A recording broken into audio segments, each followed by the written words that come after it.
এটা কি রুইছে মনে হয় কিছু মাথায় এমন উপরে নেই কিরকম পটকেছে রক্ত না।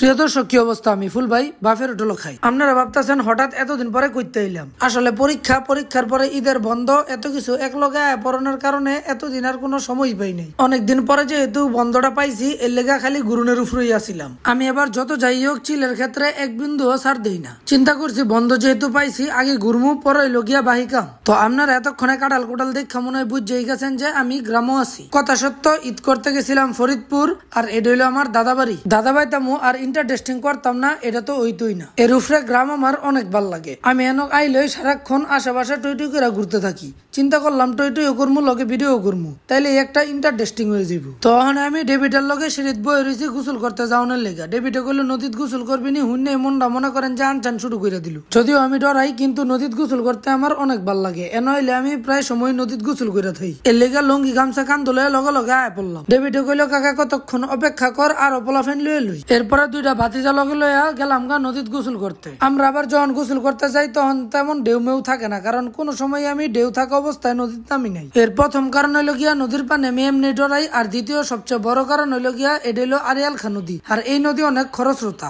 কারণ ছোটবেলাতেই দেখতাছি এই নদীর ভাঙ্গন কত ভয়ঙ্কর। অনে মোটামুটি ভাঙ্গনের বাসানের লেগা ব্লক দিয়া রাখছে, এই কারণে একটু কম ওই ভাঙ্গে। লাস্ট এই নদীত গোসল করছিলাম আব্বুর লগে আয়া। কয়েক বছর পর আবার আইলাম। আগে এত মানুষ এনে গোসল করতো না, হঠাৎ দেখলাম এইবার এই যে কত মানুষ আয় এনে গোসল করতে। দেরি করন যাইতো না, কারণ গোসল করে গিয়ে আরো একটা কাম করতে হইব। এর লেগা তাড়াতাড়ি কইরা জুতা মুতা খুললা নাইমা পড়লাম গোসল করতে। এই ভিডিওটা যে সময়ের শুট করা, সেই টাইমে অনেক গরম আছিল, কিন্তু পানিত পাড়া দিতেই দেখলাম ঠান্ডা। এরপরে মনে করেন আর দরে গেডা। চিন্তা করছি ঠান্ডা যেহেতু পাইছি, অহন মনে করেন যতক্ষণ মন চাইব হেতক্ষণ গোসল করবো। এক কথায় মন না ভরা পর্যন্ত গোসলের তো উঠতাম না। নামার পরে তেই দেখতাছিলাম ডেভিডে আর ওই বাতি যায় দুরুম দুরুম সামনে যাইতাছিল গা। জিনিসটা আমার খুবই মাইন্ডে লাগতাছিল যে অগলকে কি লেগা যাইতে পারতাম না। এর লেগা অগর একটা রেসের লোভ দেখায় অগলকে সামনে গেলাম, কারণ আমি একলা যাইতে ডরাই। কথা হানি যাওয়ানোর পরেই বুঝলাম আমার দ্বারা আর সম্ভব না। এর লেগা অগ আগে আগেই আবার ফেরত পড়লাম। এরপরে অনেকক্ষণ গোসল করি, তারপরে বাইরে শুরু হয় ডাব পারনের পালা। আমার আবার ফরিদপুরে এলে ডাব খাওয়ান লাগবই। দাদাবাইত অনেক ডাব গাছ থাকা সত্ত্বেও আমরা কেউ ডাব পারতে পারি না। বিশেষ করে ডাব আমার এত পছন্দ,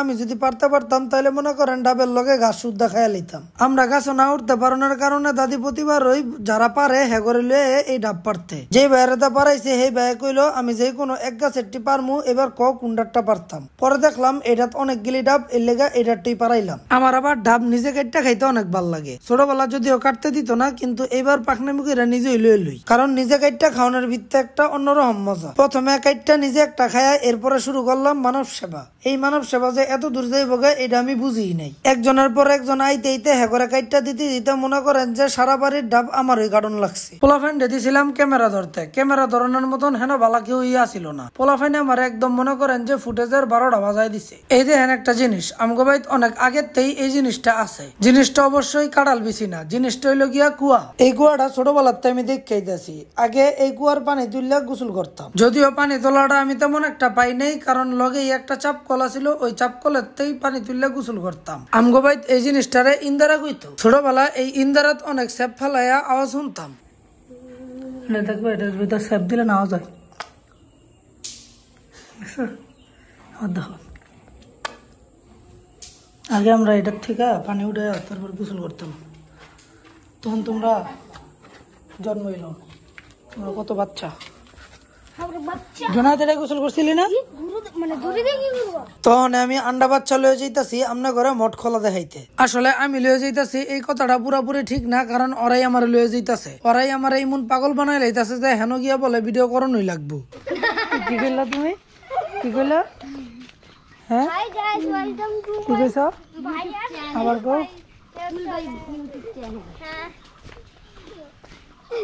আমরা এখন বড় মাঠ খোলা এসে পড়েছি। বড় মাঠ খোলা নাকি তোমার? 100 বছর পুরানো 100 বছর পুরানো। 100 বছরের অভিজ্ঞতা। এই মেয়েদের কাকার নাম লেখা। হ্যাঁ কোন? দেখছস তুই? দেখছি। কই দেখছো? এই যে 20 বছরের অভিজ্ঞতা এনে রাখতাছি। তোমার 20 বছরের অভিজ্ঞতা দিয়ে আমি কি করব?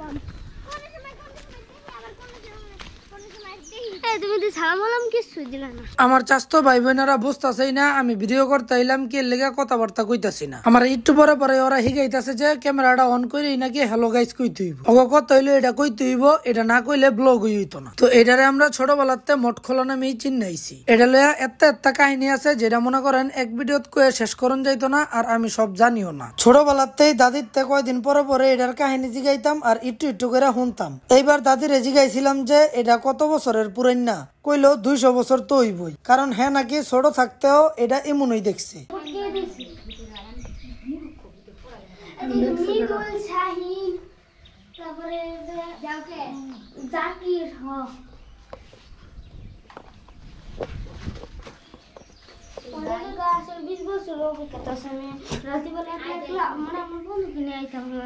তোমার 20 বছর অভিজ্ঞতা আছে, তোমার 20 বছর হয়েছে। তোরা লাগো না, তুই থাকো না। তুমি আইছো কেন? ভয় পাও না? ছোট বোনেরা ডাকদা কইলাম এক কাম কর, তুই আমারে এন কয়টা ছবি তুলে দে। যখন আশেপাশে কেউ পাই না তখন আমি ওরা তা ছবি তোলাই, আর উয়ে এই টাইমই আমার ছবির 12টা বাজায় দে। ছবি তুললে ফোন বইরে লাইছে, কিন্তু একটা ছবিও সুন্দর হয় নাই। মঠের ভিত্তে এন একটা দাগ দেখা সবাই কইতাছিল এটা বলে রক্ত। আসলে আমি নিজেও জানি না এটি কি। এর লেগা পোলাফিনারে বুঝ দিয়ে দিলাম যে ওষুধের বোতল ফিক্কা মারলেই মনে হয়। শুনছিলাম এই মঠের 4 কোণার 4টা যে স্তম্ভ আছে, এই স্তম্ভের উপরে স্বর্ণের কলসি আছিল। ছোটবেলাতেই এই জিনিসটার অনেক ডরাইতাম, এর লেগা এটার আশেপাশেও আইতাম না। ছোটবেলা তো দূরে থাক, অহন আমার একলা কইলে আমি কোনোদিনই এন আইতাম না, কারণ এটা আমার দেখলই কি এর লেগা জানি ডর লাগে। তো এন একটু ভিডিও কইরা পোলাফাইন দিলে সব বাইত গেলাম গা। এরপরে দাদি কইলো আয় তালের রস খাওয়াই। কইলাম যে তালের শ্বাস খামু, কিন্তু কইলো ওখানে অনেক দেরি হয়ে গেছে, তাল পাইকা গেছে গা। চিন্তা করলাম তাহলে আর কি করার, এক কাম করি তালের রসই খাই, কারণ সচরাচর তালের রস তেমন একটা খাওয়া হয় না। তবে একটা সমস্যা হইলো তালের রসের গ্রান শুনলেই আমার কেমন কেমন জানি লাগে। এর লেগা প্রথমে খাইতে চাইছিলাম না, কিন্তু দাদি কইলো না মাত্র গাছেতে পারছে, ওখানে খায়া লইতে পারস, ওখানে কোনো সমস্যা নাই। তারপরে তালের রস গিলি জগের ভিত্তে ডাইলা থুয়ে দিলাম, কারণ ওখানে আম খাওয়ান লাগবে। কাকায় বাগানের ভিত্তে একটা ফল ফলাদির গাছ লাগাই থুয়ে দিছে। কলবের আম গাছ হওয়ার কারণে ছোট ছোট আম গাছগুলির ভিত্তই দুরুম আম ধরে গেছে। বড় আমগুলির ভিত্তে কয়েকটা আম পাইকা গেছিল গা, পরে ঘরের ভিত্তে খাইছিলাম। এতটা মজা লাগছিল যে কইয়া বুঝান যাইত না। তো এই ছিল আমার দাদা বাড়ির ইন্টারেস্টিং। যদিও ঠিকঠাক মতন গুছাইয়া করতে পারি নাই, চিন্তা করছি পরবর্তী সময়ে অনেক সুন্দর করে গুছাইয়া করানোর চেষ্টা করবো। তো আজকের মতন এনেই বিদায় লইলাম। আপনাকে হগলতের লগে দেখাইব নেক্সট আবার একটা ইন্টারেস্টিং ভিডিও।